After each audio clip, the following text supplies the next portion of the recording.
నమస్తే welcome back to IT media నేను మీ ఝాన్సీ ప్రస్తుతం మనతో gastro surgeon doctor Shriman Narayana గారు ఉన్నారు ఫ్రమ్ మెడికవర్ హాస్పిటల్ నుంచి. వారిని అడిగి గర్ల్ బ్లాడర్ స్టోన్స్ అసలు ఇవి ఎలా ఫామ్ అవుతాయి, వచ్చినప్పుడు ఏం చేయాలి, ఎవరెవరిలో వచ్చే అవకాశం ఉంది, జెనెటికల్ పరంగా వచ్చే అవకాశం ఉందా, ఈ విషయాలను డిస్కస్ చేద్దాం.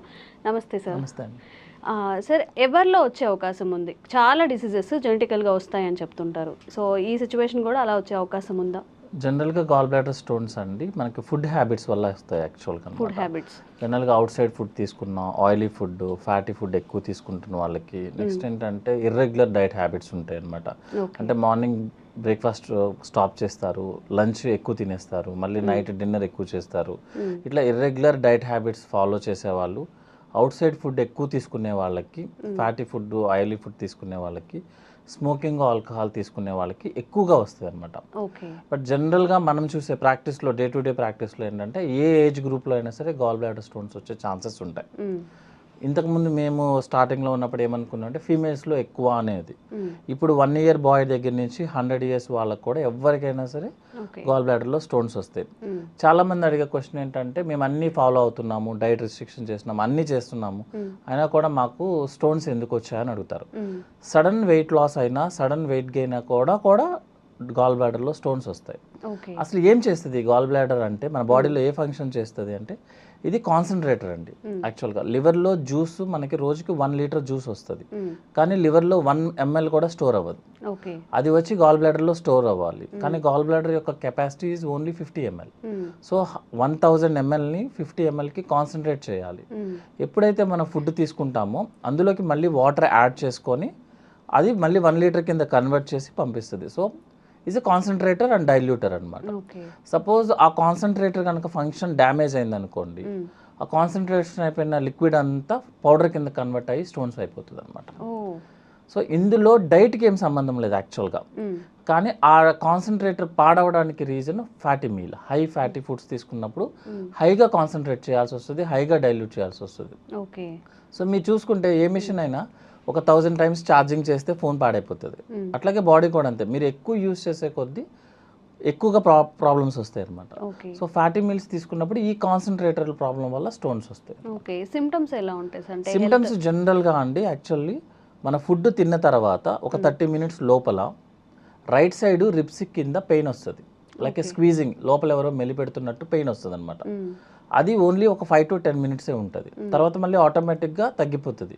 మళ్ళీ ఒక 30-40 minutes తర్వాత మళ్ళీ స్టార్ట్ అవుతుంది అనమాట. అది రైట్ సైడ్ రిబ్స్ కింద వస్తుంది, బికాజ్ ఆ ఏరియాలోనే ఉండేదే గాల్ బ్లాడర్ అనమాట. ఓకే, కొంతమందికి ఏంటంటే ఎక్సెసివ్ బ్లోటింగ్ ఉంటుంది యాక్చువల్గా, అంటే స్టమక్ అంతా బాగా గ్యాస్తో పట్టేసినట్టు ఉంటుంది. కానీ గ్యాస్ ప్రాబ్లం ఉన్న వాళ్ళకి కూడా సేమ్ కంప్లైంట్ ఉంటుంది. వాళ్ళకి డిఫరెన్స్ ఏమవుతుంది అంటే, వాళ్ళకి ఎప్పుడు ఉంటుంది గ్యాస్ వాళ్ళకి, కానీ గాల్ బ్లాడర్ ఉన్న వాళ్ళకి ఏంటంటే తిన్న తర్వాత ఇంకా ఎక్కువ బ్లోటింగ్ పెరిగిపోతుంది అనమాట. తర్వాత మన వామిటింగ్ సెన్సేషన్ వస్తుంది కొంతమందిలో. కొంతమందికి ఏంటంటే వామిటింగ్ సెన్సేషన్తో పాటు వామిటింగ్స్ కూడా అవుతాయి. కొంతమందికి జాండిస్ వస్తుంది. జాండిస్ అనేది ఏంటంటే యాక్చువల్గా గాల్ బ్లాడర్ కాంప్లికేషన్స్ వస్తాయి అనమాట. కొంతమందికి ప్యాంక్రియాటైటిస్తో ప్రెజెంట్ అవుతారు. సో రెగ్యులర్గా వచ్చేది మాత్రం తిన్న తర్వాత ఒక 1/2 hour లోపల రైట్ సైడ్ రిబ్స్ కింద పెయిన్ వస్తే జనరల్గా గాల్ బ్లాడర్ పెయిన్ అని చెప్తాం. అదే ఇక్కడ ఒక ప్రాబ్లం ఉంటుందండి యాక్చువల్గా, మన బాడీలో పైనుంచి కింద వరకు లెక్క పెట్టుకుంటే ఒక 20 symptoms ఉంటాయి, డిసీజ్ మాత్రం lakhsలో ఉంటాయి. సో ప్రతి సిమ్టమ్ని ఒక చిన్న కంప్లైంట్ రాగానే ఇది క్యాన్సర్, ఒక చిన్న కంప్లైంట్ రాగానే ఇది గాల్ బ్లాడర్ స్టోన్ చెప్పడానికి ఉండదు యాక్చువల్గా. హిస్టరీ ఇంపార్టెంట్, సిమ్టమ్స్ అన్ని చూసుకొని స్కాన్స్ అన్ని చేసిన తర్వాత మాత్రమే ఒక పేషెంట్కి ఈ జబ్బు ఉందని మనం కన్ఫర్మ్ చేస్తాం, కానీ మనం సజెషన్ చేయడానికి ఈజీగా ఉంటుంది. సో ఈ కంప్లైంట్స్ వస్తాయి. ఓకే, అండ్ సర్జరీ వరకు వెళ్ళాల్సిన సిచ్యువేషన్స్ ఏమొస్తాయండి? సివియారిటీని బట్టి, వాళ్ళ బాడీ టైప్ని బట్టి సర్జరీ సజెస్ట్ చేస్తారా, లేకపోతే ఎలా? జనరల్గా అండి గాల్ బ్లాడర్లో ఒకసారి స్టోన్ వచ్చింది అంటే అర్థం ఏంటంటే గాల్ బ్లాడర్ దాని ఫంక్షన్ చేయట్లేదు. ఒకసారి చేయట్లేదంటే ఇంకా దట్ ఈస్ ఎండ్, మళ్ళీ జీవితంలో మళ్ళీ ఇంకొకసారి ఆ ఫంక్షన్ చేయదు అది. సో గాల్ బ్లాడర్లో ఒక పేషెంట్ కనుక పెయిన్ వచ్చింది అంటే స్టోన్ వల్ల, ఆ పేషెంట్కి కంపల్సరీగా ఓన్లీ ఆప్షన్ ఈ సర్జరీ. అలా కాకుండా కొంతమంది రెగ్యులర్ స్కాన్స్ చేస్తారు. ఇప్పుడు రెగ్యులర్ హెల్త్ చెకప్లో గాల్ బ్లాడర్లో స్టోన్స్ కనిపిస్తాయి అనమాట. వాళ్ళకి కూడా ఆప్షన్ ఏంటంటే సర్జరీకి వెళ్ళమనే చెప్తాము. ఎందుకు అంటే gall bladder, liver, pancreas 3 interconnected అయి ఉంటాయి యాక్చువల్. సో ఒక ఏరియాలో స్టోన్ వస్తే ఇంకొక ఏరియాకి మైగ్రేట్ అవుతుంది.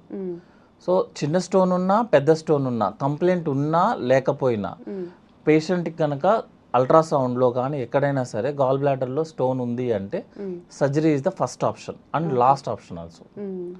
సో గాల్ బ్లాడర్ స్టోన్ ఉన్న వాళ్ళు మెడిసిన్స్తో తగ్గిస్తామని ట్రై చేయకూడదు యాక్చువల్లీ. ఎందుకు అంటే కంపల్సరీ ఇస్ ద సర్జరీ అండి. Kidney is the different story. So అందరూ ఏం చేస్తారంటే కిడ్నీలో స్టోన్ కరిగిస్తారు కదా, కిడ్నీలో యూరిన్లో వెళ్ళిపోతుంది కదా, గాల్ బ్లాడర్లో ఎందుకు వెళ్ళదు అంటారు. యాక్చువల్గా గాల్ బ్లాడరు ఫుడ్ పైప్కి కనెక్ట్ చేసే మధ్యలో లివర్ ఉంటుంది, ప్యాంక్రియాస్ ఉంటుంది. సో ఒకవేళ గాల్ బ్లాడర్ స్టోన్ వచ్చి లివర్లో పడితే జాండీస్ వస్తుంది, గాల్ బ్లాడర్ స్టోన్ వచ్చి ప్యాంక్రియాస్ని టచ్ చేస్తే ప్యాంక్రియాటిటిస్ వస్తుంది. So kidney stone is completely different from the gall bladder stones. So ఎవరైనా గాల్ బ్లాడర్లో స్టోన్స్ ఉన్నాయి అంటే స్టోన్ సైజ్ ఎంత, స్టోన్ సైజ్ తగ్గిందా లేదా, ఎన్ని నెంబర్లు ఉన్నాయి. చాలా మంది అడుగుతారు ఎన్ని నెంబర్లు ఉన్నాయి సార్ స్టోన్స్ నెంబర్ అని. 1 ఉన్నా 100 ఉన్నా surgery is the same. So gall bladder stones ఉంటే only option is gall bladder surgery. Okay. And surgery తర్వాత కూడా ఏమైనా సైడ్ ఎఫెక్ట్స్ వచ్చే అవకాశం ఉందా? అంటే ఏజ్ని బట్టి అలా ఏమైనా డిసడ్వాంటేజెస్ ఉంటాయా? జనరల్గా అండి గాల్ బ్లాడర్కి ఏం సర్జరీ చేస్తామంటే లాప్రోస్కోపిక్ సర్జరీ, ఇప్పుడు రోబోటిక్ అనమాట. లాప్రోస్కోపిక్ సర్జరీ అంటే like key hole surgery, 5 holes ఉంటాయి. రోబోటిక్ కూడా సేమ్ హోల్స్ ఉంటాయి అనమాట. కొంతమందిలో 4 హోల్స్తోనూ కొంతమందిలో 5 హోల్స్ పెట్టాల్సి వస్తుంది. జస్ట్ పెన్ సైజ్ హోల్స్ ఉంటాయి అనమాట, అంతకు మించి ఏముండదు. 1 డే హాస్పిటల్ స్టే ఉంటుంది. సర్జరీ ఏం చేస్తామంటే స్టోన్స్తో పాటు గాల్ బ్లాడర్ని రిమూవ్ చేయాలి. అందరూ అడిగే క్వశ్చన్ ఏంటంటే మరి బాడీలో ఒక పార్ట్ని తీసేస్తే ఏం కాదా సార్ అంటారు. అంటే గర్ల్ బ్లాడర్ మొత్తం తీసేస్తారు, రిమూవ్ చేయాల్సిందేనండి. ఎందుకంటే మీకు ఇంతకుముందే చెప్పాను కదా, స్టోన్ ఫామ్ అయిందంటే అర్థం ఏంటి, పని చేయటం మానేసింది. ఆల్రెడీ పని చేయటం మానేసింది. సపోజ్ నేను ఓన్లీ స్టోనే తీసాను, మళ్ళీ స్టోన్ ఫామ్ అవుతుంది. ఎవ్రీ 3 మంత్స్కి ఒకసారి మనం స్టోన్స్ తీసుకుంటా కూర్చోవాలన్నమాట.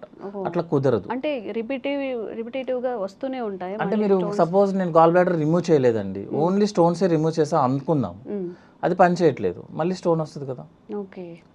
సో ఆ ఉద్దేశంతో 150 years బ్యాకే ఆ సర్జరీ రిమూవ్ చేసేసారు. ఓన్లీ ఇప్పుడు లాస్ట్ 100 years నుంచి మనం ఫాలో అవుతున్న only surgeries gall bladder removal along with the stones. Okay. దాని సైడ్ ఎఫెక్ట్స్ ఏమి ఉండవు యాక్చువల్లీ. ఎందుకు అంటే గాల్ బ్లాడర్ రిమూవ్ చేసిన తర్వాత లివర్ డ్రైనేజ్ పైప్ యొక్క సైజ్ పెరుగుతుంది. సో ఇది రిమూవ్ చేసిన దీని పని ఏదైతే స్టోరేజ్ ఫంక్షన్ ఉందో అది మన లివర్ డ్రైనేజ్ పైప్ పని చేస్తుంది, ఆ పని చేస్తుంది. జస్ట్ ఒక 1 month ఫ్రై ఐటమ్ తినకుండా ఉంటే అడ్జస్ట్ చేసుకుంటారు. సో రిమూవ్ చేసినంత మాత్రాన ఏ సైడ్ ఎఫెక్ట్స్ ఉండవు పేషెంట్స్లో. So the best surgery is the laparoscopic surgery or patient affordability అయితే robotic surgeries. Robotic surgery. Laser surgery అనేది పాసిబుల్ అవుదా సార్? యాక్చువల్గా అందరూ వాడే వర్డ్ అండి, బాగా మంచి పాష్ లాంగ్వేజ్లో ఉంటుంది యాక్చువల్గా లేజర్ సర్జరీ అనేది. యాక్చువల్గా అందరికీ తెలియాల్సిన విషయం ఏంటంటే లేజర్ అనేది సర్జరీ కాదు. ఇప్పుడు లాప్రోస్కోపీ అంటే ఒక ఇన్స్ట్రుమెంట్, రోబో అంటే ఒక ఇన్స్ట్రుమెంట్. లేజర్ అంటే ఏంటంటే మనం జనరల్గా బ్లేడ్ వాడతాము. కొంతమంది మనిషిని కట్ చేయాలంటే బ్లేడ్ వాడతారు, కొంతమంది కార్టరీ మిషన్ వాడతారు, ఎలక్ట్రికల్ పవర్ వాడతారు, కొంతమంది లేజర్ వాడతారు. మనిషిని కట్ చేసే technique is laser. It's not a surgery, అదొక కట్టింగ్ టెక్నిక్ యాక్చువల్లీ. బట్ దాన్ని అందరూ ఏంటంటే అదొక సర్జరీ కింద మార్చుకున్నారు. అవి జనరల్గా ఎక్కడ పనిచేస్తుంది అంటే ఫిస్టులాలోనూ అక్కడ పనిచేస్తుంది జనరల్గా. ఇట్స్ నాట్ ఏ ఎక్కడ పడితే అక్కడ చేయడం కుదరదు యాక్చువల్గా. సో లేజర్ అనేది cutting technology, it's not a surgery. Okay. And after surgery తర్వాత అంటే వాళ్ళకి రెస్ట్ పీరియడ్ కానివ్వండి, ఫుడ్ హ్యాబిట్స్, లైఫ్ స్టైల్ ఎలా ఉంటే మంచిది? ఆఫ్టర్ సర్జరీ అయిపోయిన తర్వాత 1 month వరకు ఫ్రై ఐటమ్ తినడానికి లేదండి. ఎందుకు అంటే మనం అడ్జస్ట్ అవ్వాలి కదా, ఒక పార్ట్ని రిమూవ్ చేసాము, లివర్ డ్రైనేజ్ ట్యూబ్ అడ్జస్ట్ చేసుకోవడానికి 1 month పడుతుంది. ఆ 1 month మాత్రం ఫ్రై ఐటమ్ ఆయిల్ ఐటమ్ తినకుండా ఉంటే సరిపోతుంది, మిగతా ఏం రిస్ట్రిక్షన్ ఏ ఉండదు. చాలా మంది అడుగుతారు కందిపప్పు తినొచ్చా, పెసరపప్పు తినొచ్చా అనేది. జనరల్గా మన బాడీకి ఏ ఫుడ్ పడుతుంది అనేది మనం బాడీ చెప్పేస్తుంది యాక్చువల్లీ. దానికి డైటిషియన్ న్యూట్రిషన్స్ ఏమీ అవసరం లేదు యాక్చువల్లీ. ఒక ఫుడ్ ఐటమ్ మనకి పడలేదు అనుకోండి, ఆ ఫుడ్ ఐటమ్ని కొన్ని రోజులు ఆపితే సరిపోతుంది యాక్చువల్గా. మన బాడీకి యాక్చువల్గా ఫుడ్ పడకపోవడం ఏమి ఉండదండి. జనరల్గా పడకపోయేది ఏంటంటే సాల్ట్, పెప్పర్, ఆయిల్, అవి ఇంపార్టెంట్ యాక్చువల్గా. మనం యాడ్ చేసేదే ఇంపార్టెంట్, ఫుడ్ ఎప్పుడు కాదు, ఎప్పుడు డిఫరెన్స్. సో మనకి ఎప్పుడైనా ఇండైజెషన్ ప్రాబ్లం వచ్చిందంటే అర్థం ఏంటంటే మనం ఆయిల్ ఎక్కువ తీసుకుంటున్నామని, అంతేగాని ఫుడ్ ఎక్కువ తీసుకుంటున్నామని కాదు actually. Okay. So after surgery complications face చేసే పేషెంట్స్ నంబర్ ఎక్కువగా ఉంటుందా?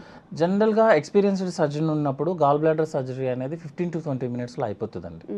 సపోజ్ లోపల మనకి ఇన్ఫెక్షన్ ఎక్కువ ఉంది, గాల్ బ్లాడర్ అంతకుముందు రిపీటెడ్గా పెయిన్స్ వచ్చాయి, పేషెంట్ ఫీవర్తో ఉన్నారనుకోండి, అంటే అర్థం ఏంటంటే గాల్ బ్లాడర్ లోపల ఇన్ఫెక్షన్ ఉంటే లెక్క అనమాట.